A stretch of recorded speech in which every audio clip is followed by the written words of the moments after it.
Welcome to the Book Binge. I am your host, King Crusoe. You can call me KC, and today I could have sworn that I had already done a review for Perfume by Patrick Süskind, but apparently I did not. When making my updated personal canon video pretty recently, my top 15 books, and spoiler alert, this is included in that video to one degree or another, I made a little playlist to, incorporate all of the reviews and other videos that I had made about the books that I talked about in there, because, I review every book that I read, and apparently I didn't actually make a video on Perfume yet, which came as a surprise to me when I made that list. So for the last month or two, I've been needing to get on top of actually making a review for Perfume, and today is the day we finally get to it. It's still weird that I haven't made a video about this already, because I've talked about it so much between a handful of different videos, and of course when I was reading it back in March, but today is the day. So let's begin the review just like I normally do, with the good of Perfume, and frankly,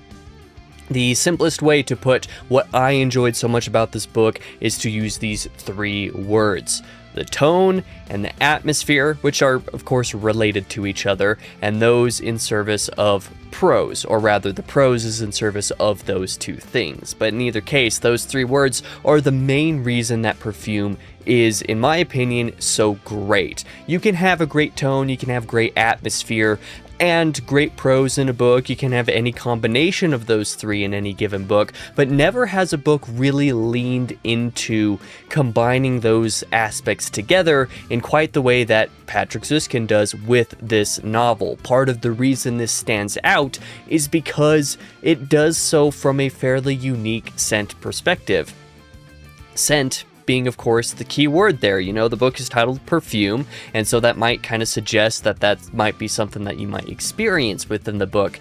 And of course, that is absolutely true. Sure, you can have beautiful visual descriptions or, food incorporated in any given book. You can have any manner of your five senses utilized within a book's description and prose, right? But this book, if there is any book that goes all in on smell specifically within those senses, Perfume is definitely that book.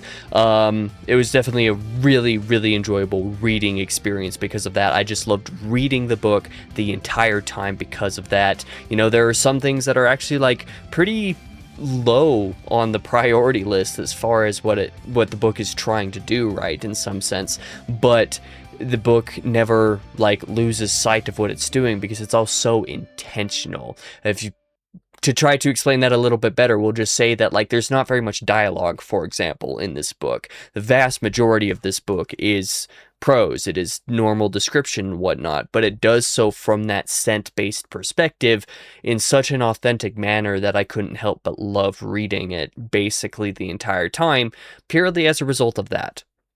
But beyond the prose, beyond the tone, beyond the atmosphere, beyond those three things, I also think that the thematic palette underlying that tone, underlying all the success of those aspects, is also surprisingly deep in this book. Definitely deeper than a couple of people that I know are want to give it credit for. I think that the ideas that this is exploring with regard to identity, when one is exceptionally unique from the standard, is definitely a potent idea to explore, just generally speaking, but relevant to that smell-based tone and prose and everything. You have an experience that is unique even within that thematic exploration.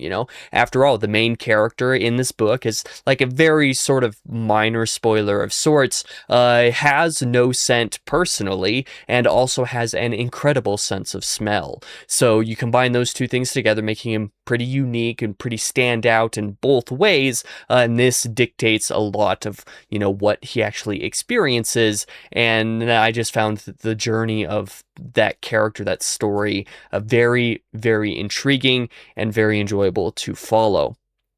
Also, the uniqueness of that serial killer aspect, because of course it is Perfume, the story of a murderer. So that's not really a spoiler, that is literally the subtitle. The sort of serial killer aspect is also really interesting and unique here as well. largely because of, the same tonal, prosal, scent-based reasons as I've already described as so many other things. Everything that Perfume does well, it does well because it's doing it from this different perspective that is truly just, it's something else. I've never really experienced anything like this, and I doubt that I ever will. I also mentioned before, previously in a point, that the dialogue and the interaction is pretty, it's relatively little. There's not that much dialogue, all things considered, in this book relative to other books that I've read, but all of the dialogue and all of the inner character interactions, whatever, that occur in here are all very captivating. They're done so intentionally that it's like, it's basically, it's not wasting any time is the simplest way to say it, right? To say much more than I've already said about all of these different points, I hope I've made my point clearly that this book does a lot of things really well. To go into any more detail about basically any of them, however, is to actually delve into some pretty spoilery topics. So we're going to end the good here, and we're going to move on into the bad, because I do think that there are a couple things to be aware of if you're going to try out this book that might not click for you. For example, there's not a whole ton of plot progression, so to speak, not in the way that many modern readers would expect. And while this isn't a super old book, it's a book that would more classify under the moniker of a modern classic than a classic, because it's not that old. It's only like 40 years old at this point. Even so, for a general audience today, there's not a whole ton of active plot the way that you might expect, even relative to some other classics. This is very much more a character study than it is a plot book. There is still some plot, there are some things going on, but all those things that are going on are within the context of that character study more than they are for anything else, So that's definitely something to be aware of. The book is a bit slow as a result, but I would argue it's not so much slow as it is methodical. It's not got any insane, active drive to it per se. It's a very tone-forward reading experience, and if that isn't for you, this book might not end up being for you, and that's okay. If you haven't read very much literary stuff, much literary fiction, stuff that could or would or will be considered classics, this maybe isn't the greatest starting place, but solely for the uniqueness of that prose and whatnot, it kind of makes up for that, in my opinion. But this is basically all I've got to say for the bad of Perfume, outside of a very divisive ending that people should be aware of. But in talking about the ending, we're going to move into the ugly, and I'm also going to make you very aware, beep beep, honk honk, this is spoiler territory for this section of the video, because I cannot talk about the ugly concepts of the ending without getting into some spoilers of what the ending is doing. I'm not gonna give active plot spoilers, but definitely some content spoilers, so be aware of that. That is because for the ugly here, we're gonna give a couple trigger warnings of sorts. There is no small amount of extreme sexual and violent content in the very end of this book that is kind of unexpected. It's not unexpected in that it's super explicit or exceptionally explicit per se, because I don't even think it's necessarily that explicit. It is more so unexpected and worth talking about because it comes so out of nowhere. You don't necessarily think that that's what's about to happen in the end, and then it happens, and it's really weird. It's really different. It's an ending that has turned no small amount of my friends who have read the book off quite a bit, because it's a lot, and it's a lot all of a sudden. Like I said, it feels almost tonally incongruous, right? I think that it actually serves the thematic palette more than you might initially think when you first read it. For example, you might be taken aback by it, but to say that it feels incongruous with the first 2/3 of the book, or even the first 3/4 of the book even, would be pretty fair, because it is very sudden, it is very out there, right? Even within the context of this being a serial killer story, the aspects of sexual and violent content that come at the very end of the book is just so out there. It is very out there for sure. To be clear, like I said, I personally feel the thematic backing is really interesting, and so the ending works for me, but like I said, no small amount of people have come out of the end very down on it,